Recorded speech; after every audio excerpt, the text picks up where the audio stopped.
everybody. Welcome to our Great Weather for Media, I should say, our first anthology reading for A Shape produced by a Curve. Woo! So happy that you guys could join us today.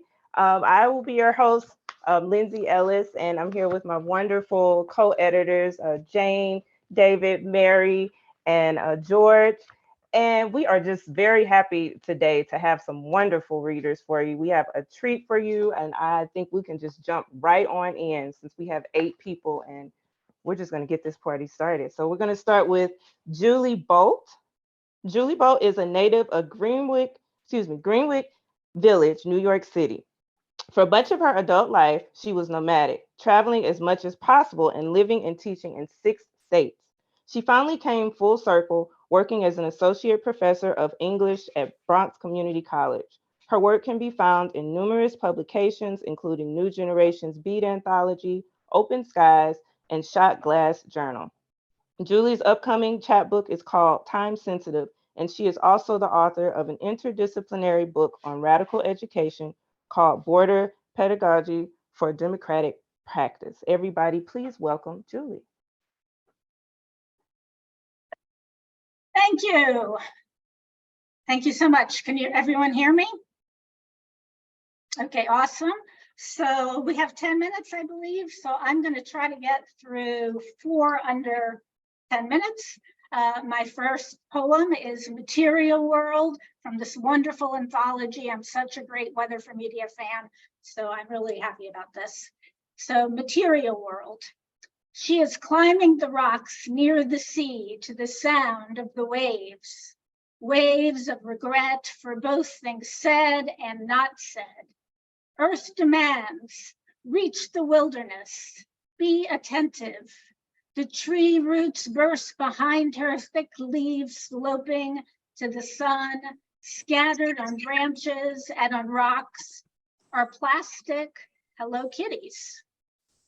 Hello, Kitty, she offers, waving an arm half mechanically. She repeats, hello, hello, to as many kitties as she can. Can you please find her a parallel universe where she can pick her moments selectively, handle cruelty firmly, and knows when to walk away? Away in a striped air balloon, away from people, because people are awful. People are beautiful. People are running to play, running to and from lovers, running marathons. They run from poverty, madmen, and war. It is a mass exodus of people. An exodus of those escaping the grid, the metaverse, an exodus of womenex from men from unchosen roles. The smiling balloon men offer to take her to relative safety. Relative safety is a sleight of hand, boxes and drills, cups and balls, and lots of misdirection. What direction will the winds blow today? The running people look so small. Run, run, run. The carousel is turning. The carousel is turning. Hello, Kitty. Hello, Kitty. Hello, hello, hello. Thank you. So the next piece I'm going to read, it's called Time Sensitive, which is the title of my new book. So Time Sensitive. This poem is tipping at the tipping point, written in the era of magical thinking, after insurrection and indictment, but before conviction. Written in the age of mask wearing and mass shunning, this poem doesn't know if America is liberating or going full cheese MAGA. This poem was shot through a Texas gun, and this poem destroys guns. Written in the age of choosing our pronouns and also of Atwood's prophecy. After our first Black president, but before our first woman or queer president. This poem knows that this is how fear and change are made, written in children's afterbirth and between the gaps of justice, after Black Lives Matter, but before reparations. This poem is on Turtle Island and demands land tax to the tribes or has a one-way ticket. This poem collects questions, rage, incomplete answers, seeking recipes from scrolls. Written in starlight, but soaked with blood, no more blood. After the solutions have already been cataloged, but before we rose and rose and rose like we never rose. This poem will soon be dated and hopes to fade in flickers and the specks of springtide. This poem wants to scream in uproar and die amongst the warriors for utopian gleams. Thank you. I can't hear you, but thank you. Okay. Two more quick ones. Okay, this is Marigolds. My parents breathe theater like fire, supernovas departing their hometowns, blooming gold for Broadway brilliance, characters resurrected from other people's imaginations. Oh, those halcyon days of flared pants and parties, the breezy nights of chain smoking, my asthma flaring. Debates among hungry thespians and future producers, straddling our brown butterfly chairs, my asthma flaring. The curtain, me, backstage, restless, a beleaguered stagehand fretting, my toddler's mind absorbing the river of word and worlds. The character, the line, the scene, seed thoughts traveling the speed of light. I learned actors are bigger than life. Theater is the only life.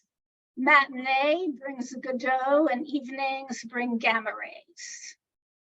Estragon said, I'm not like that. Either I forget right away or I never forget. Tilly. This part of me was formed from a tongue of fire that screamed through the heavens until there was our son. Adam, she said, what a beautiful word. And my last one is called Flow. I am the mother, the witch, the huntress, the sage, the mystic, the lover. I am the lover, the mystic, the gatherer, the pagan, the daughter, the waif. I am the waif, the traveler, the healer, the explorer, the community worker. I am the worker, the soother, the disruptor, the raven, the wolf and the spider. I am the spider, the weaver, the worker, the lover, the sister, the peasant, the sorcerer. I am the sorcerer, the child, the crone, the disruptor, the crazy, the fortress, the leader. I am the leader, the needer, the sister, the misfit, the potential, the gift, and the power. I am the power, the listener, the friend, the embracer, the giver, and taker.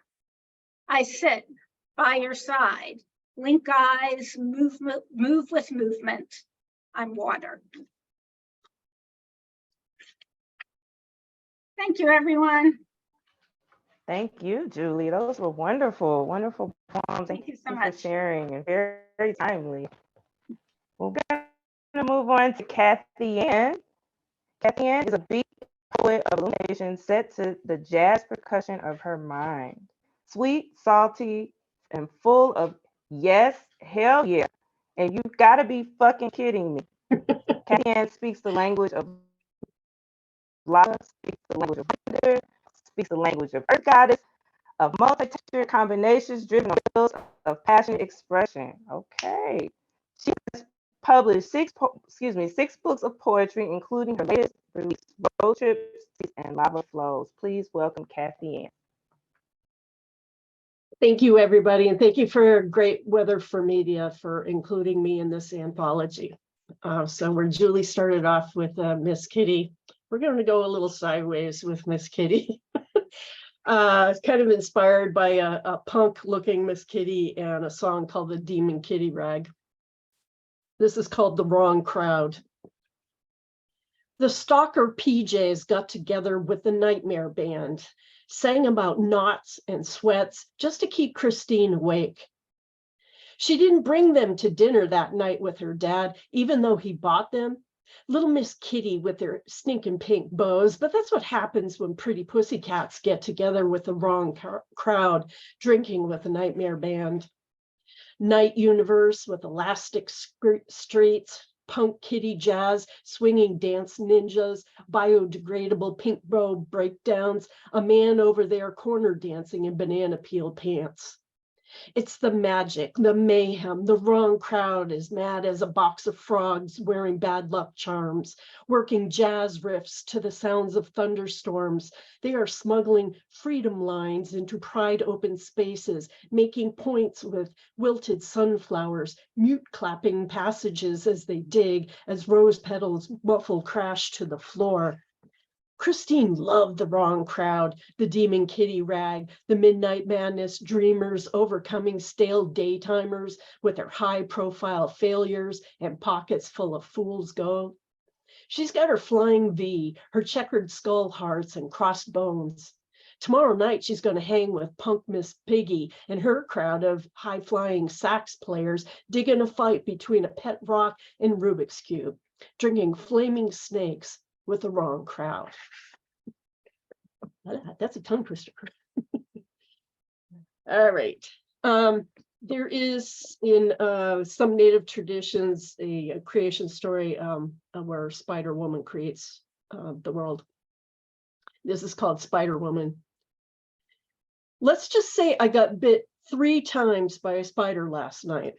The right hand, the one that does, but is swollen by the strength of her poison now traveled by blood to my shoulder. I can't rightly say if I was in her world or she in mine, but this Spider Woman arm is out for a vacation. The school bell signifying it's time to change classrooms, and the kids pour out as if someone tipped the building, all noise and laughter past smoke-filled mountains under puffs of oncoming storms. And if Spider Woman created the world and palm trees got in the way of words and venom is mixed with blood and shirts mixed with bras to create chests of mischief so that you will be in the place to listen and mail trucks deliver Peter Pan air messages in primary colors, then there should be a solution. There just should be a solution. All right. This one's called Gold, and it's funny. I wrote this at the time of the Olympics with about Simone Biles, and now she's back. And I think the end of this poem kind of foretold that, even though I didn't know it. This is called Gold. In the ways of goats and crones, silent tongues wriggling on cold floors, gather to sound, gather to whirlwind, gather to chimes and tinkling bells, woven in tapestries, covered in story quilts, crazy quilts, gold lines and mended objects, employed in everyday use, blessed under a full moon. We are not supposed to want, not supposed to say, masters of acceptance, quiet capes flutter in attending heroin winds. This is us, this is me, this is you, and all the others cloaked under the burden of, you fill in the blank. We ask to rest on a public stage, take mental health days, step outside of testosterone models. It's never convenient, but neither is the weight we carry. Stone wings expected to fly and fly well and fly to gold, fly to the foolish sun, fly with a smile and a pose at the end, while silent tongues wiggle on the floor. But you're allowed to say, and say you will, say and speculate, say and condemn, transform crumbs viewed from the corner of your eye into solid truth, or the worst sentence of all, silence, erased, placed onto a nondescript shelf of dusty once was. You forget gold. You forget she magic. You forget transforming stone to feathers. You forget crone and goat experience. Been through it long enough to know how to make silent tongues sing. We know gold. We return to scenes of crimes to sing. I love that. All right. My last one is a weird poem, and it's going to require a little bit of open-mindedness when I first get started, but as it rolls along, you get it. This is one of my favorite poems, and it never gets accepted anywhere, but I love it. It's called Be. I'm not popular. Be a can of tuna. But no one likes me. Be a loose plank on a park bench. But no one gets me. Be the least utilized punctuation mark in the French language. But I'm alone. Be used motor oil. Be something in the endless possibilities of life. Try being a telephone wire. Be a 20-year-old jar of jam found in the dust of the cellar of your grandmother's house. Be a low pressure system displayed in whirls on the nightly news. Be the sound of starshine on a dark green leaf for 2 hours, 49 seconds. Be a wilted stalk of celery at a picnic in August. Be a 3 blackboard wide math equation proving the method of communication between mealworms. Be pizza crumbs on a Friday night next to a cold, empty mug of beer. Be the backlit wings of an angel tending to a fallen bird. Be those things that people don't do. Be big purple hair. Be an empty goldfish bowl laying sideways in a garage. Be a gelatin experiment that went wrong, but you brought it to the potluck anyway. Be the failures of 13 millionaires collected in a garbage can. Be a mother gently bending over her sleeping infant. Be as wide as the page of a lifetime in landscape layout and thin margins. Be on the run-on sentence and the dashes between words and the train of thought and the stream of consciousness. Be this and that and other things until your being is full of being. Be anything. Be anything. Thank you, everyone.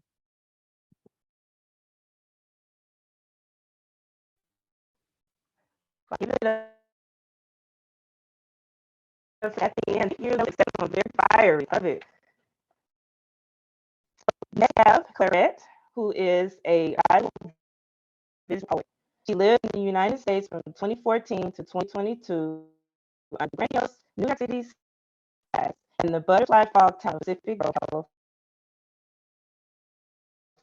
She now resides in Montreal, France. Clairette is previously the artistic director of Muslim Press and is currently a contributor for Bookworm Press and blog editor of Paris Lit Up, an Anglophone literary community based in Paris, France. Clairette. Hello, everyone. Thank you so much for having me. I'm so happy to be in this anthology. It brings memories of New York back. It's really cool. And I have some friends from California here, so it's really nice. Hey, guys. So I'm going to read a few pieces. Okay. This first one is called Griefs, and it's fragments, a series of fragments. I told you, I think that when my dad died, he ran towards the light. Training steps. 1, swallowing glass. 2, driving too fast. 3, going to church every morning. 4, jumping from a bridge. 5, pills. 6, violet, blue, red, green. 7, forgiving too much. Lana Del Rey's latest album, Did You Know There's a Tunnel Under Ocean Boulevard, explores themes of grief and memory. I'm gonna take mine of you with me. That's how the light gets in. When you know, you know. I think I was always prepared for him to go, and this is why I grieved so quickly. His presence had gone long ago, sometimes in between hospital beds and losing his balance. I think he stumbled in the forest one day and led his life on the ground by the twisted roots of the great oak tree, and came back home as if nothing had happened, fooling everyone into thinking that he was still in this world. You told me, we are young, we have time. Then you stood behind me as I burned lavender in front of the only picture I had of my father, closing my altar after 2 years of forgiving you too much. Thank you.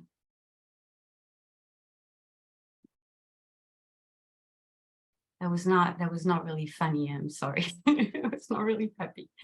Anyway, the second one is called Eve, and it's a translation from something I wrote in French, and I don't know if the translation is perfect, so I apologize in advance. I think it's fine. Eve. I'm wondering what Eve did with the apple core. What was her reaction when hitting the heart of the fruit? Was she expecting to find a toughness of some kind? Did she eat all of it? Did she swallow the seeds and the brown stem? And if so, in her exile far from Eden, did a new tree of knowledge grow in her stomach? Did she spit out the apple seeds in the palm of her hand, discreetly, hiding from God, and kept them preciously to replant them in the desert? How much time did it take for knowledge to reach her soul? At the first bite, or once digested? Myself, sometimes, I sit down at the foot of the tree of my own self-knowledge. It's a peach tree. At first, I would pick up the peaches, greedy and impatient, eager to dive my teeth into their flesh. I couldn't wait for their maturity, and the bites were then too tart and too crunchy, and a lot of the flesh stuck to the pit. But I was insistent. I would go again, at it, and I pick up all of it, and time passed, and I continued, and I devoured all the underripe peaches before the right season. But from now on, I wait. I sit on the ground next to the roots. I observe how they go deep into the earth. I lean on the sturdy trunk. I gaze at the patches of sky and sun between the leaves, and I wait. I wait for the wind to carry the first scent of sugar. I wait for the first fruit to fall from the tree with a soft noise, and so I pick it up and bite into it. And it splatters everywhere and goes all over me, and the juice runs down my hands and cheeks. It stains my skirt. I devour the fruit, and the fruit coats me with sugar. And often in my drunkenness, I bite too quickly, and the core breaks my teeth. But I don't care, really. There's no truth in a perfect smile. Thank you.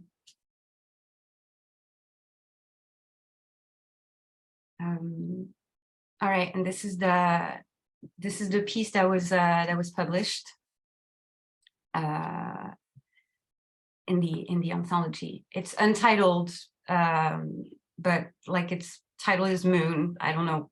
It's Untitled Moon, I guess. Moon was wearing thin clouds in a braided crown. The night was a plate full of eternity broth that overspilled each time I would dip my spoon, staining the bedcloth. Darkness stolen from the sky fell in my stomach and opened my gaze for the earth I was not made of, only fed by. My body is complex and mechanical, like a cropper.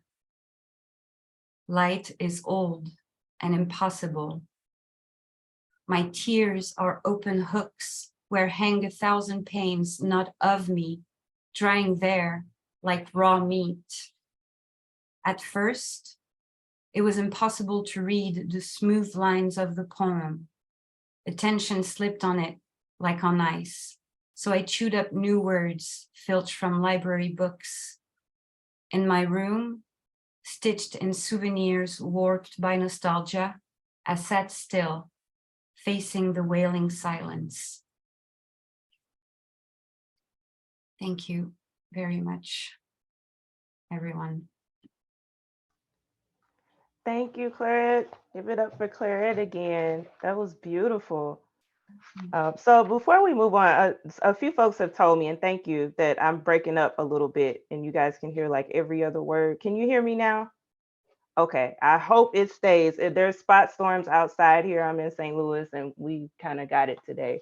I'm going to read Clairette's bio again because I definitely want to make sure people heard it, and then we'll move on. So Clairette is a bilingual visual poet. She lived in the United States from 2014 to 2022 under the grandiose New York City skies and in the butterfly fog town of Pacific Grove, California. She now resides in Montreuil, France. Clairette was previously the artistic director of Mad Gleam Press and is currently a contributor for Balkwa Press and a blog editor of Paris Lit Up, an Anglophone literary community based in Paris, France. So that's Clairette. Thank you again. We appreciate it. Okay, so next we have Mark Foss, who is the author of 2 novels and a collection of stories.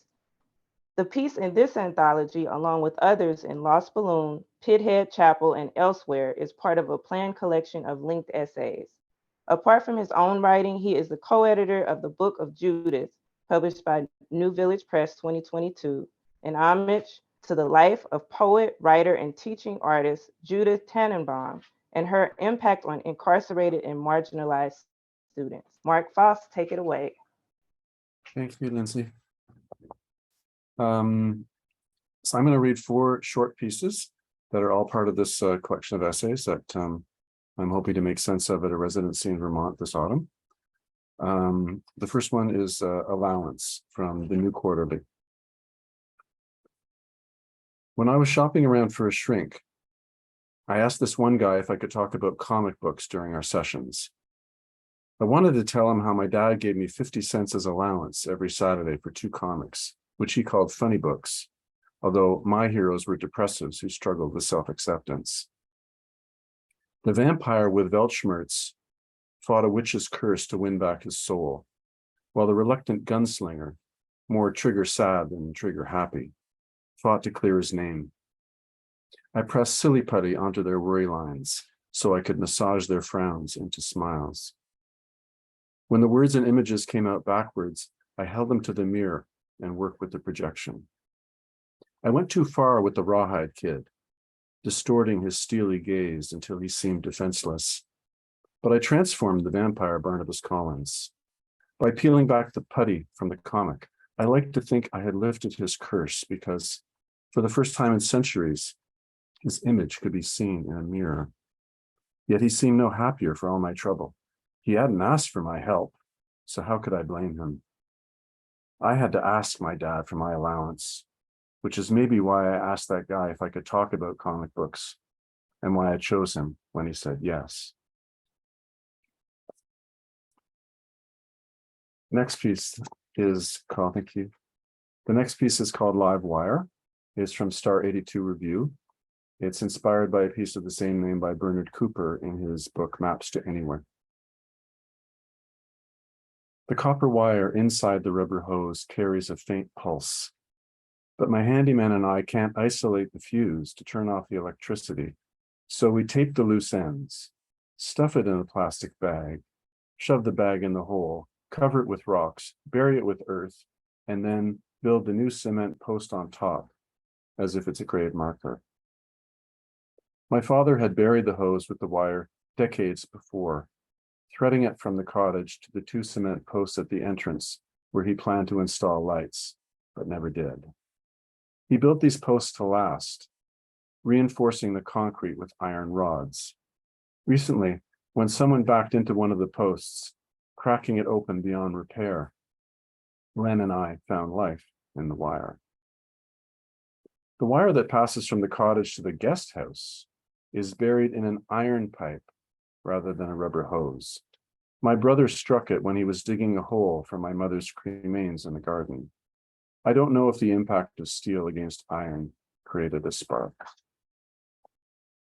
The urns for my parents are biodegradable, and the brochure says they will break down and release flower seeds. 10 years now, and still no sign. My brother may have dug the hole too deep, leaving the seeds too far away to push through the surface. Maybe it was all a big lie. Or maybe, below ground, there is life we cannot see. This next one is, thank you.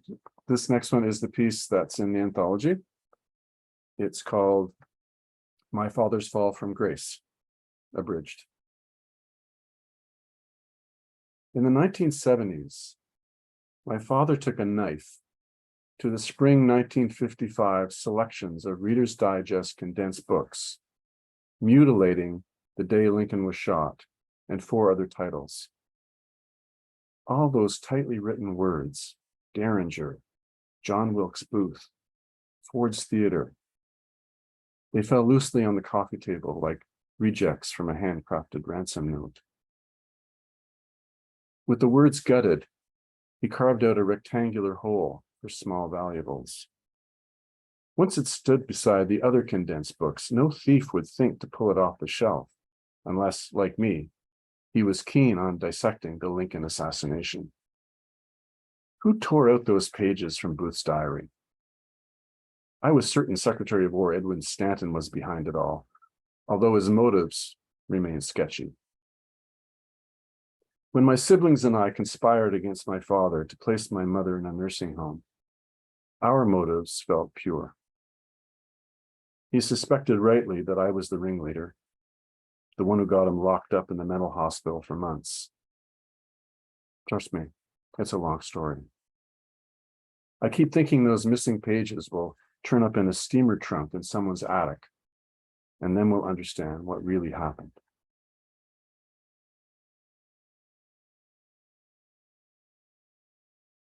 I'm going to end with a piece called Call and Response, published in a Montreal journal called Montreal Soleil. Once, when I was a teenager, after brushing my teeth, I spat into the empty box for my electric razor instead of the sink, right onto the fuzzy lining that felt like the beard of my talking G.I. Joe. I don't remember what he used to say, something like, "Okay, boys, watch out." I was an early adopter at multitasking, and I may well have been brushing with one hand and shaving with the other. My father wasn't there, but I can hear his voice as if I pulled a cord in my chest. "Can't you walk and chew gum at the same time?" We use Crest, and I still do. But I shave in my office while scrolling through new faces on the dating sites. When I see no beards and past settled, I stroke my chin thoughtfully for stubble and look for a woman who reads Faulkner. My likes vanish, or else the echo stops 6 feet away. So many cloth masks now, stylish and coy, but look at me. I cover my head, all the blonde locks gone, missing in action.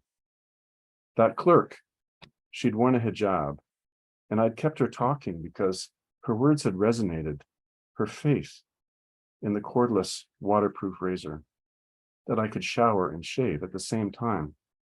"Tell me more," I'd said. "Tell me how I can do this and still live." Thank you.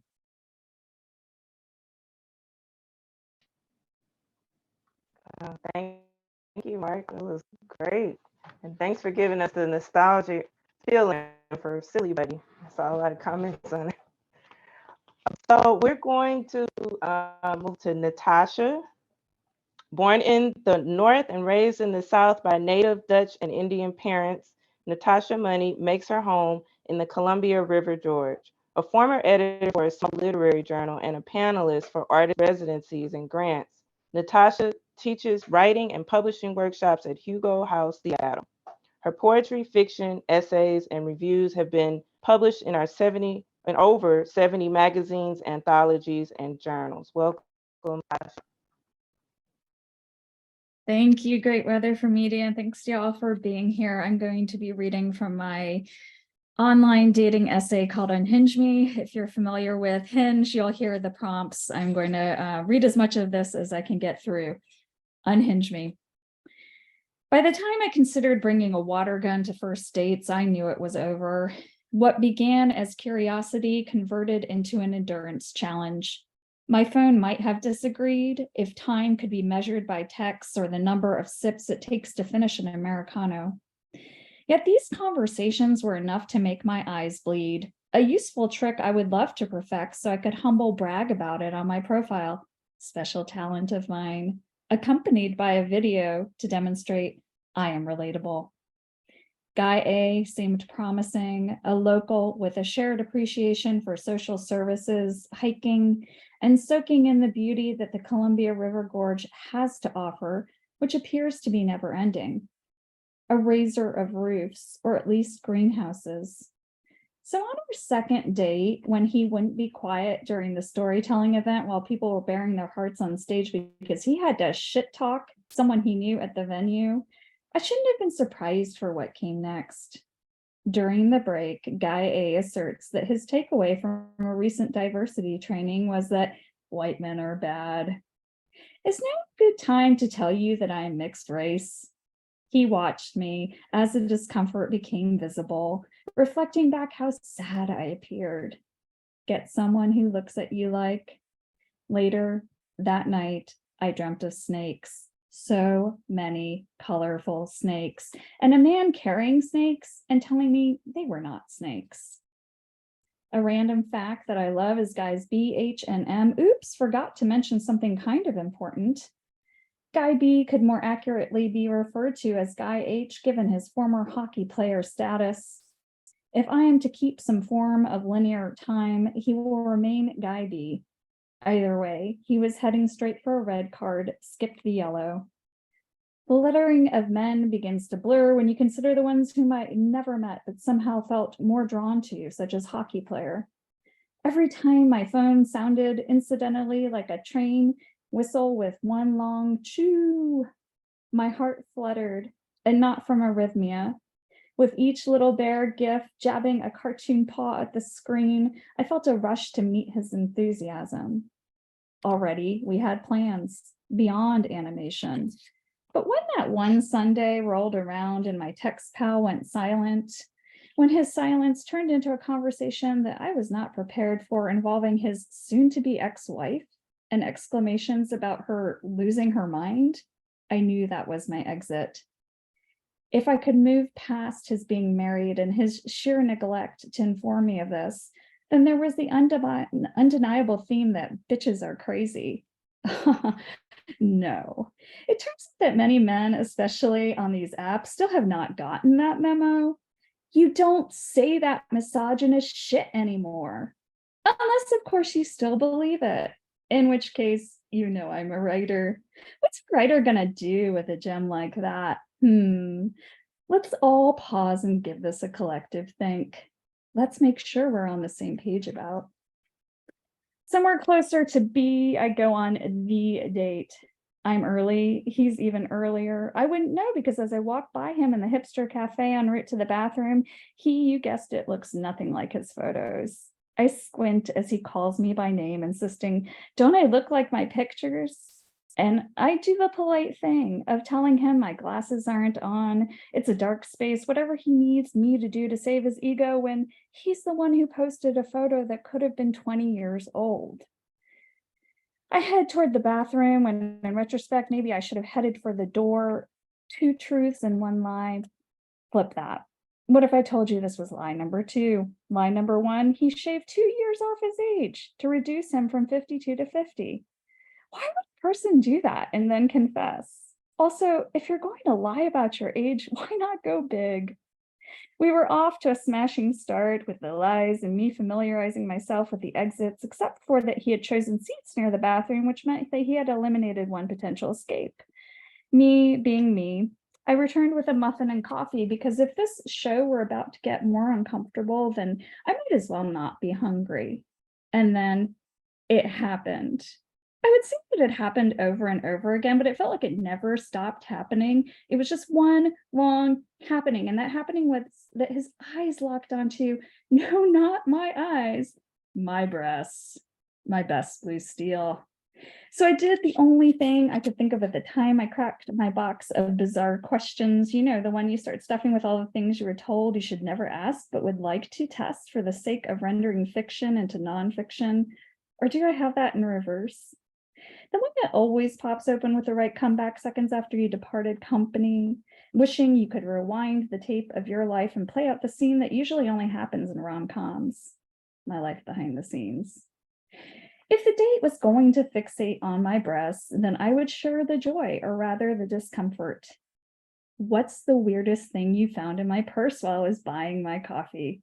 I asked as I bit into my vegan or gluten-free or otherwise withholding coconut muffin that was several degrees too sweet to make up for whichever crucial ingredient was missing.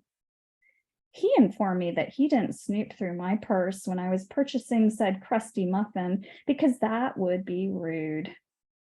This is where I should have transitioned into a list of what actually is rude, with not recognizing my humor being close to the top.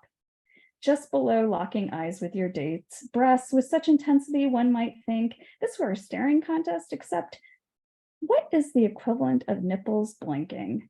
Let's agree not to answer this. Later, I would debrief with my female friends, asking how they would have responded. Only a couple of them claimed they would have called him out directly.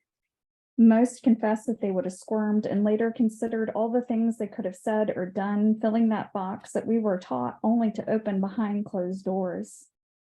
The men I spoke with asked, "What were you wearing?" while laughing and typically scanning down to check out my breasts as though they could finally quit their jobs and start their one-man comedy show. Question if I would ever walk out on a date without pausing to give me room to speak. At least one shifted into a monologue of how empowering that would be for me as a woman. I, of course, did not call out the irony of his cutting me off to make his 10-minute point of how he, as a man, might teach me when and how to say, enough is enough. When I need advice, I go to. Not since my prepubescent days has anything fluorescent been the answer, but I know now what I need to do in the way that you suddenly realize that you've been parting your hair on the wrong side for decades. I imagine what it will feel like to retrieve a neon gun water gun from my purse, lay it down on the table at the beginning of the date. Dating experts say set the tone. What if my self-care routine is a steady aim at your crotch line? Tit for tat. You mark your territory and I'll mark mine. My landlord, who is around the same age as me, but somehow doesn't like being called the same age, even though he's only 1 year younger, insists that men can't be trained like animals. I recently discovered that you can't go around squirting them to behave. In another breath, he asserts men don't actually exist. There's no such thing as a dirty old man because they're just a bunch of teenage boys masquerading as grown-ups. I'm sure if he were here right now, he would delight in correcting me, which would be another fun mirror of what happens on these dates. I feel most supported when DE lectures me on how the elderly need to be treated different, medically speaking. For a few minutes, I sit quietly considering whether or not to rattle off the beers criteria. I'm sure he would parlay that into an excuse for another IPA, completely missing the point. When I finally confess that I am in the healthcare field, never mind a doctor, he smirks, still convinced that he knows more than I because, newsflash, he has a penis in his pants. I'm not sure if you know, but in many places, a penis in one's pants can substitute for pre-med prerequisites, a healthcare degree, passing for boards, and licensure. At times like these, I should really learn to grow some balls. The bigger and hairier, the better. But look at me explaining that to you. Oh, wait, I think I'm getting the hang of this. Let me teach you something about online dating. With my newly achieved and dangling genitalia, I can give you a play-by-play of what it's like to take a 9-blade to a scrotum, leaving out that bit about gross anatomy dissection, all the while maintaining eye contact while I bite down hard into whatever food I still have remaining.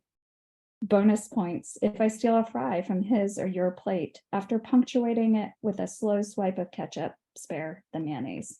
Thank you.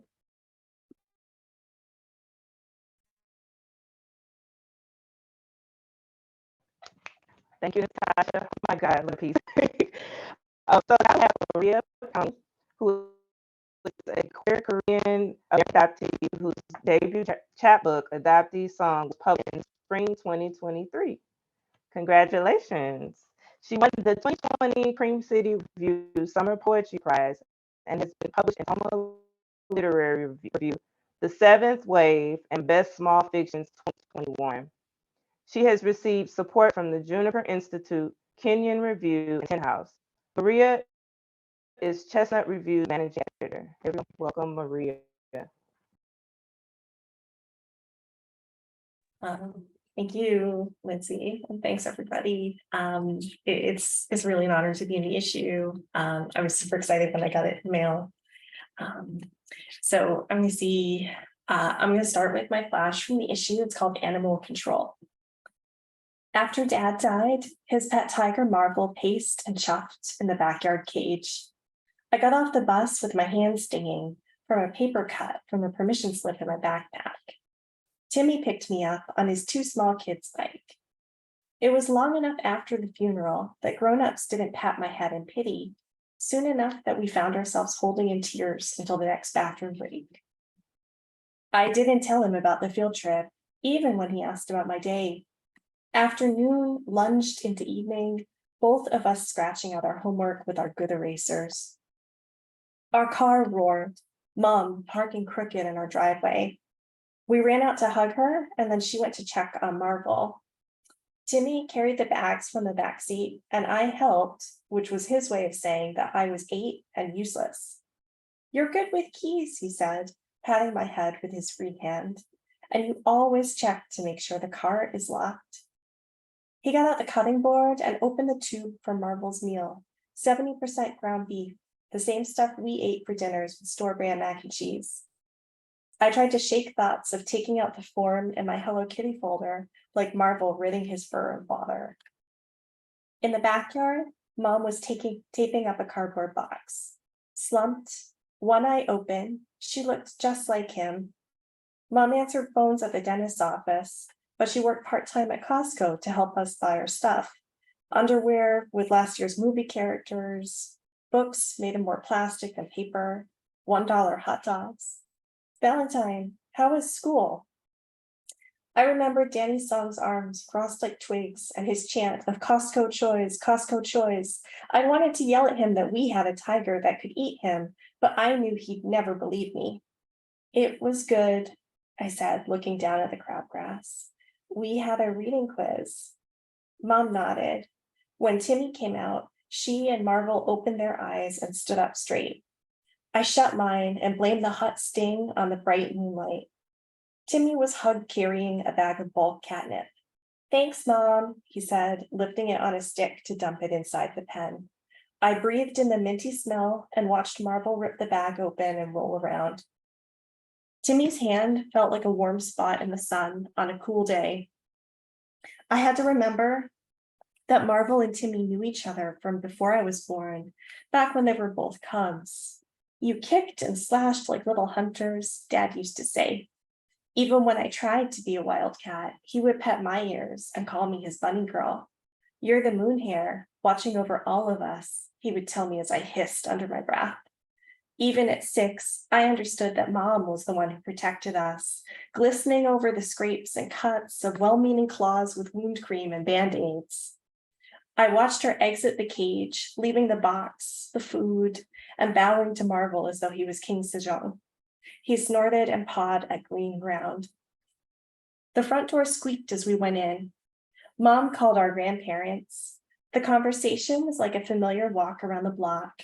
It's not even a year, she meowed on the line. I sat at the kitchen table, thinking hard about word problems, numbers made into words. Mrs. K brought us a salad, Timmy said, offering Mom the bowl. She picked out cherry tomatoes with her chopsticks in between gulping updates. Mom never ate our beef. I struggled with a big spoon for the mac and cheese until Timmy's hand guided mine. He blotted orange sauce off my paper as we listened to Mom explain how hard it would be to just leave. Mom had bought me the Hello Kitty folder, special from the drugstore, because it was our first school year without Dad.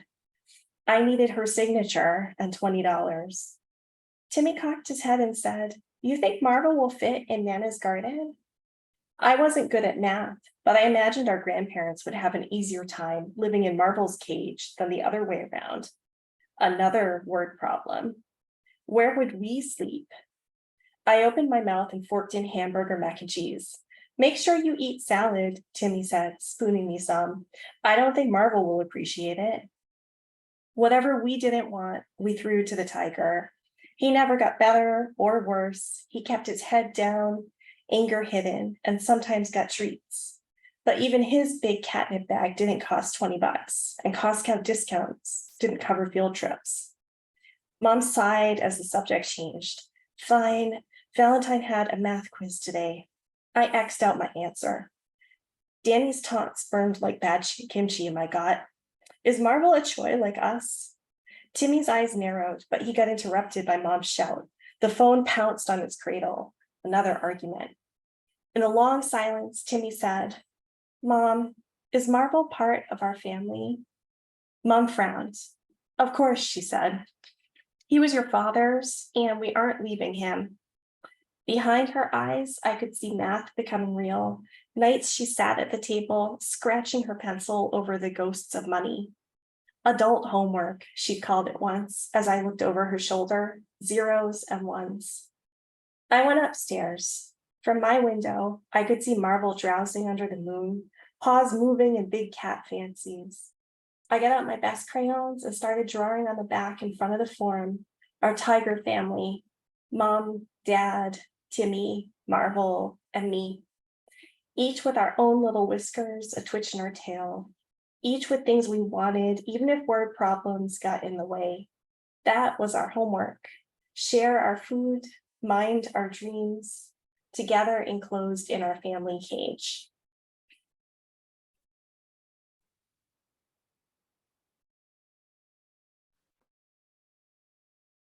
Wow, thank you, Maria. We appreciate the piece of you reading.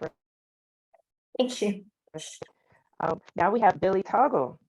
Billy Tuggle spent a pandemic to escape Earth by way of acting, teaching, and performing, and is grateful to get out of tiny boxes and back to stages and pages. A Chicago TV artist, you can find him by way of Facebook and Instagram via Backpack Files. Welcome, Billy.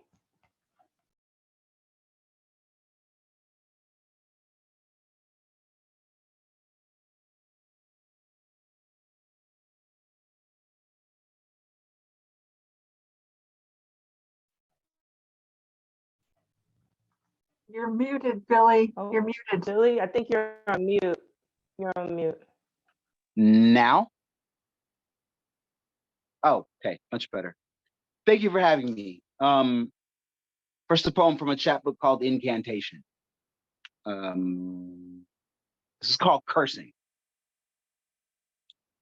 As long as you are one to ignore legislative underhand and law enforcement overreach into brown people's communities, may you have diarrhea in every traffic jam. May you have toilet paper always stick to your stupid ass, one mutter of not all cops, and may your ATM card malfunction with a 938 balance. May the print you read grow smaller, farther, more faint. May you enter a poetry slam, get a time penalty, and choke on it. May you be the father even without the balls. May you fix fingers to type, curl lip and tongue to utter asinine as all lives without termination, indictment, conviction. May your hair hurt and teeth itch, nails dissolve and taste buds erupt in boils upon first bite and swallow of your morning coffee and muffin. May they turn to kitchen cleanser and steel wool. With every detraction from the conversation with such mythologies as black on black crime, may you find yourself chained to the hottest rock on the slipperiest slope of an overdue volcano. May your ancestors disown you. May time travel be invented to undo you until you recognize the proportionate number of brown lives disrupted by the violent notion that everyone of melanin is a threat, until you bring empathy and compassion, reason and construction to the discussion. I wish you spontaneous combustion, and your children and your children's children and your children's children's children. Amen, Ashe, Salah, and fuck you.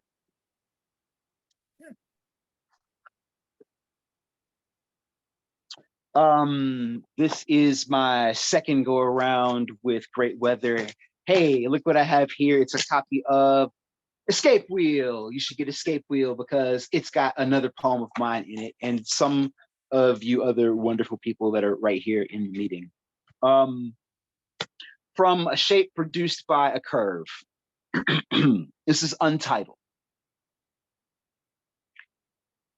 Just imagine reacting almost daily to a few steps out the door and twilight. You run into a wall, but turn left and stumble forward into dim light because it's light, kind of, and it gets comfortable for a block or a mile or a week, and you have a smile and water when the goddamn ground starts buckling and it's pouring and vultures circling and a childhood bully robs your house and sells all your shit for drugs. You keep walking as if you will get your shit back. You will never get any of your shit back. There is another corner and another dim mile and a hole in your shoe, and you are late for what the fuck ever. This is the emotional absurdity of living with racism.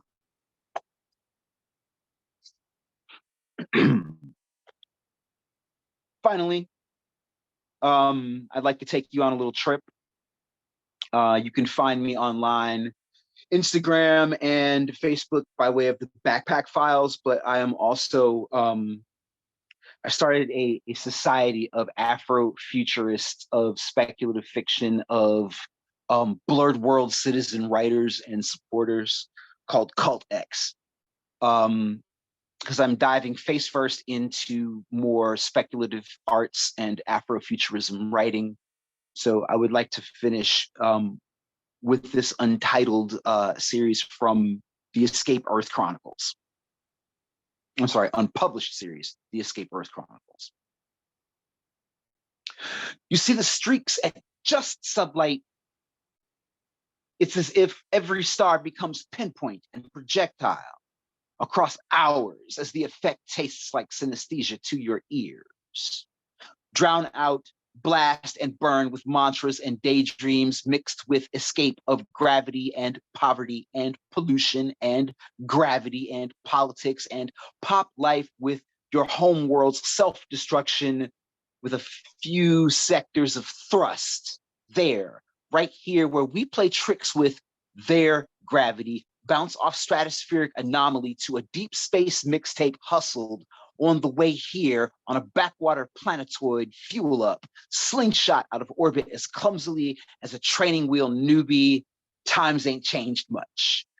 I gotta get back eventually to deadlines, paychecks, clowns collecting taxes for broken promises, more gravity. I have this habit of stretching rocket limits, putting dozens of star systems in the rear scan, every satellite of every world, of every sun, every speck of dust turn to streaks of yesteryear at throttle up, lean into the abyss with attitude. Gravity takes care of itself. Slip subwarp. There is that hum on pitch and oddly on mood with the listener, as if a DJ plugged you in and you can tell transmission from transformance, taking you deep into self and surrounding space, and satisfaction of slip away and forget about the days astray as the streaks blur, and the coolest thing you left behind were those orbs and spheres and rocks that bind you. Escape velocity, free you. We ride these light speed, hard push rides like ancestors on horseback, in cockpit or bike seat, even skateboard or boots or bare feet, just so we can go, be, see, there and farther, break coordinates, break orbit, break with bees, hawks, archangels. You ask when, as soon as the squad drops. As I tumble out of the crack, at the edge of atmosphere, my eyes open, before my brain could take 2 seconds to comprehend that gravity was not in my favor and that free fall was now less than a notion. The planet's surface rushing toward me at sonic rate. And I know this because I felt thunder in sync with my heartbeat in a virtually clear sky, clearing my head. How or why I got here becomes besides the point. The spacey suit I notice I'm wearing is getting hot, very hot. Instinct makes me shift in mid-fall in unconscious effort to reduce the speed of doom. Maybe one good wish and rockets activate in souped up suit boots. One needs to look fate in the eye, even in a dream, and say, not today. Even on some Iron Mandalorian Red Bull stunt video shit, I'm in control of something. Lucid dreaming since I was a teenager. Maybe not find the answers, but my subconscious stays low stress, open to transmissions, shielded from most nightmares as I teach this class, navigating a scenic path over peaks of the northwestern mountainous terrain of a planet that does not exist. Land safely and meet me at the bar. Happy Saturday, everybody. Woo! Happy Saturday. Thank you, Billy. It was rich. Okay, y'all, we are down to our last reader for today. Oh, what's that? Okay, Billy is holding up his CD called X Deep Space. Thank you, Billy. Appreciate that. Okay, so our last speaker for today is a resident of Eugene, Oregon, and she is an award-winning author of 5 full-length books of poems, including Even Song, published by Truman's University Press. Recent poems appear online in Poetry, American Poetry Review, Cutthroat, Terrain, About Place, Valparaiso, I'm so sorry if I butchered that, Poetry Review, Helix, and Scent. And her work has been featured on Garrison Keillor's The Writer's Almanac. Welcome, Wendt. Thank you so much, Lyndsey. Thank you, Jane, and other editors for including me in this wonderful anthology. And it's been just such a joy to sit here and listen to everybody else. So I'm going to start with the poem that's in the anthology. And it uses a big word that I chose deliberately because when I was a creative writing student in college years ago, our instructor told us in his wisdom that we should never use a multisyllabic or a polysyllabic word when an Anglo-Saxon one-syllable word would do just as well. So in the spirit of defiance, I've used the word ineptitude, which I had such fun putting into this title. And so the title of the poem, which is in the anthology, is the title is also the first line. Can you hear me okay? Okay. When you're caught in the net of ineptitude, kissed with a kiss that isn't the kiss you hoped for, lips unmoving as fish lined up on ice, eyes wide open and blankly staring, chin A back and forth hand saw hinged at the jaw, back and forth, lips holding steady and pressed hard on yours, tempting as chopped octopus, robbed of all its famed intelligence. You who have waited so long for this, how can you say to him, no, no, this is not the meal all those months of flirting promised? But damned if his hands don't know precisely how to cut things short and move on. That was such fun to write. I mean, poems shouldn't be fun. Why not? Anyway, I did enjoy writing that poem. And one of the things that I feel just a little bit guilty about from time to time is that in times like these, to write something funny seems a little, I'm just a bit uneasy to write something funny when there's so much grief and suffering all around. But I also think sometimes we just need to take time out and recharge our batteries. The next couple of poems I'm going to read, probably they're both long enough that I think I'm going to just read these two. They're from a chapbook that I've just put together. The title is Beguiled. And in fact, I use that word in the first poem I'm going to read. And the first, or the second poem rather. And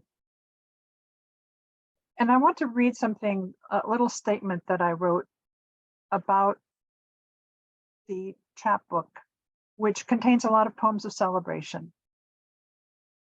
And so I'm going to read from a couple paragraphs here. What kind of times are these, wrote Bertolt Brecht, when to talk about trees is almost a crime because it implies silence on so many wrongs. And Adrienne Rich has a poem in response to that about 40 years later. And her poem is titled, What Kind of Times Are These? In times like these, responded Adrienne Rich, it's necessary to talk about trees. And then W.S. Merwin on a totally other place. On the last day of the world, I would want to plant a tree, wrote W.S. Merwin in his poem, Place. And I say that in times like these, when the last days of our known world are in sight, I am trying to plant with my words moments of mystery, wonder, awe, and delight in an all-out celebration of the trees still with us. And not just trees, but birds of the air and creatures of the sea and all manner of earthly beings with which our human bodies are intimately entwined. And in these radical acts of celebration, permit myself and others moments of lightheartedness, moments of laughter, moments of letting our human boundaries dissolve and be nourished. Thank you, everybody, today. You've done that. So that we may return rested to our work of bearing witness, of grieving, with renewed clarity, courage, and the inner strength to do the impossible, to embrace our sacred earth in its dying, as we've held our human beloveds in the arms of our love until death takes them away. My hope for these poems is that they may be of use, that whatever pleasure and insights they offer may also bind and strengthen us, so that we may, each of us in our own ways, in our own beloved places on this sacred earth, not be alone with our griefs. And again, thank you everyone for the community of this afternoon and the community of the anthology. So 2 poems. The Grace of Their Names is the title of the next one. And it's just recently completed I started it many years ago. The chapbook is set, a lot of the poems have their root in the Yucatan Peninsula in Mexico, where I had a writing residency several years ago. a 3-month writing residency, and the grace of their names. Some say that learning the name of anything wild takes away its wonder, but I say naming signals respect. Hello, I see you. Okay if I linger. And when, with face mask and snorkel, I once again trade life's daily clutter for rapture of coral and reef, warm and easy as once I hung in the palm of conception, the names of fish I've met before, in books and in person, float unbidden to my buckled up tongue. Stoplight parrotfish, angelfish, slippery dick, those that wiggle and those that dart, those that glide and those that simply hang in place on every level. Mobiles of sergeant majors, bursts of firework flowers refusing to fade, not even when squadrons of big blue tang cruise by, fish who go solo, rubbing top fins against water's top lid. Hello, little fish. Fish who cluster and sway under overhangs. There you are, squirrelfish. Fish whose names in the absence of mental chatter expand within me, exalt into ethers of mystery, beauty, joy. Some things are still very right in this world. Yesterday, it was the juvenile cocoa damselfish I found with its youthful flashy colors, cobalt blue above sunflower yellow, nothing like the dark adult it will soon become, the one who nips mildly at my pale, mild thighs, signaling shallow-laid eggs each time I enter the water, hooked on wonder, unable to drift amid these ever-shifting holy constellations without steadfastly, dumbly intoning the grace of their names.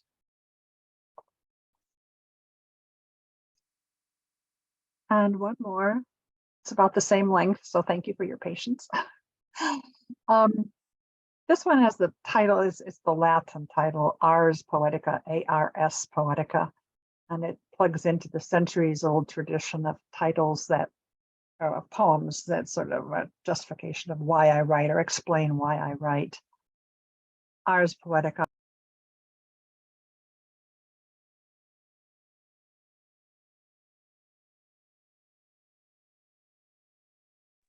Looks like I was muted. Did y'all hear that? I'll say it again. The next poem, I don't know how I got muted. I didn't touch anything. Maybe somebody didn't like that last poem. Just kidding. Ars Poetica, it plugs into the centuries-old tradition of titles of Ars Poetica, meaning why I write, or sort of a justification, self-justification. And I was feeling guilty taking time out and being in Mexico on this retreat when the world was such a mess. You ask what I'm doing so far from home.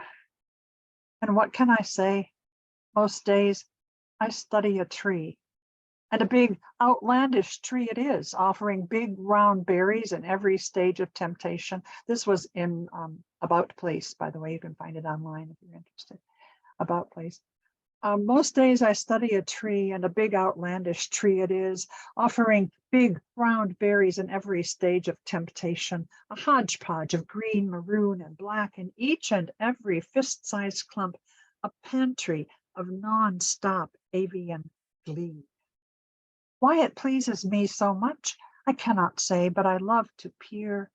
Sometimes, yes, uneasy in my privilege, a desk, a roof, and time, down upon large glossy leaves and one bare branch in the middle, which yesterday hosted the mating dance of the light brown Yucatan doves and their coupling, the briefest of piggyback thwacks. What's more, delight compounded, the resident great Kiskadee, who claims this whole entire tree as his own, left them alone.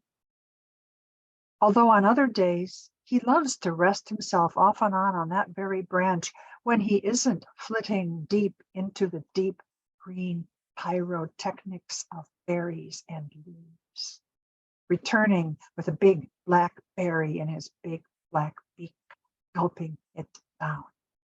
Some days I'm even luckier, catch a glimpse of his yellow gold crown, a crescent sun flashing once and sinking back into its own horizon.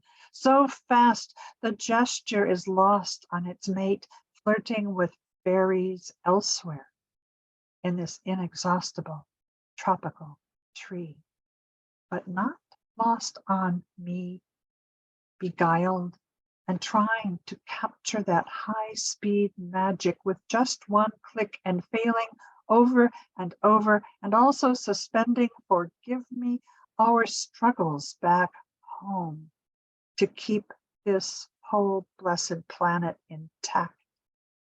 But yours is a question that's also been nibbling at me. One that here in the Yucatan jungle close to the sea, I've not been able to banish until, lo and behold, just this morning, a pair of jaw-dropping starburst recognitions rose and stunned me.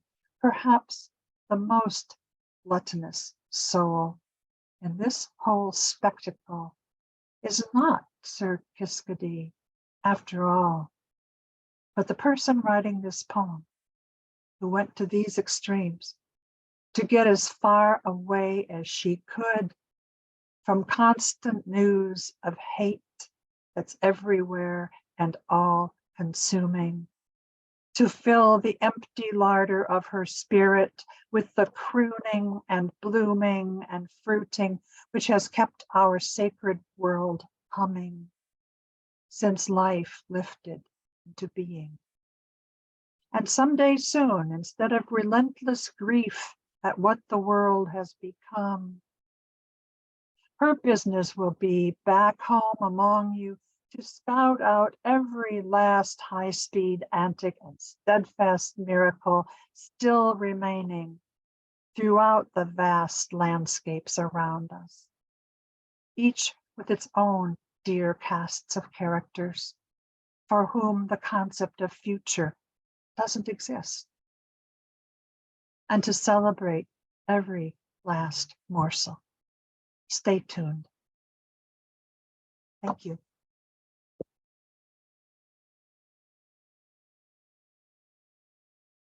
Thanks very much.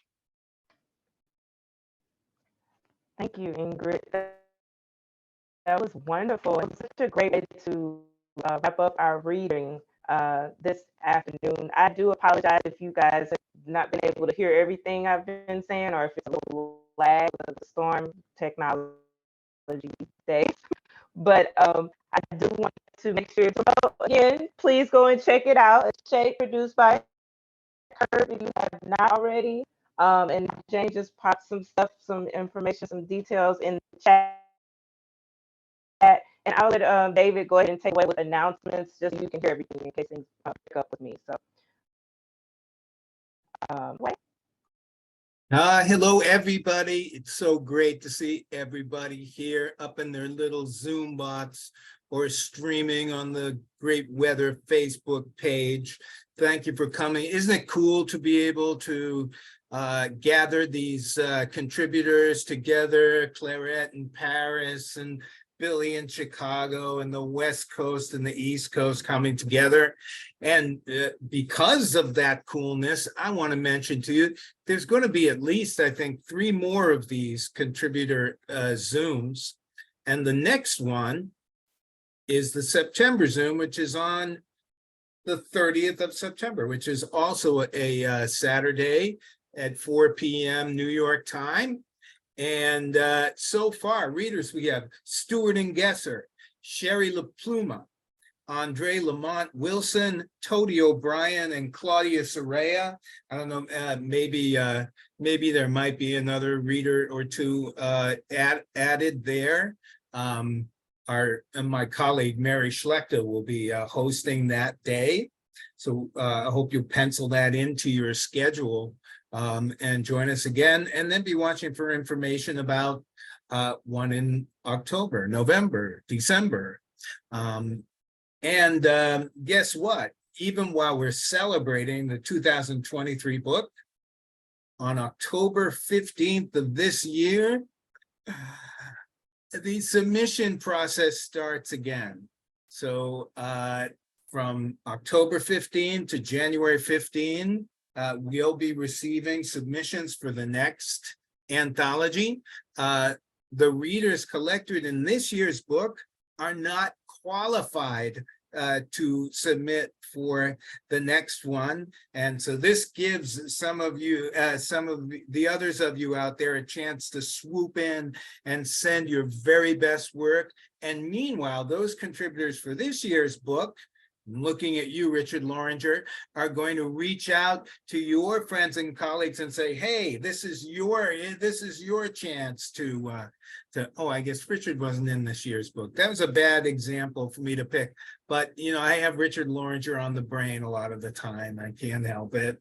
And I'll remind you that you can get on, if you don't receive our monthly email newsletter, you can sign up for it to keep up to date on what Great Weather for Media is doing, or you can go to our beautiful website, greatweatherformedia.com, and see our events calendar, read about our books and the other things we have going on past Zooms, things like that. We love what we do, and we hope that you will love it too. I think that's all I have to say.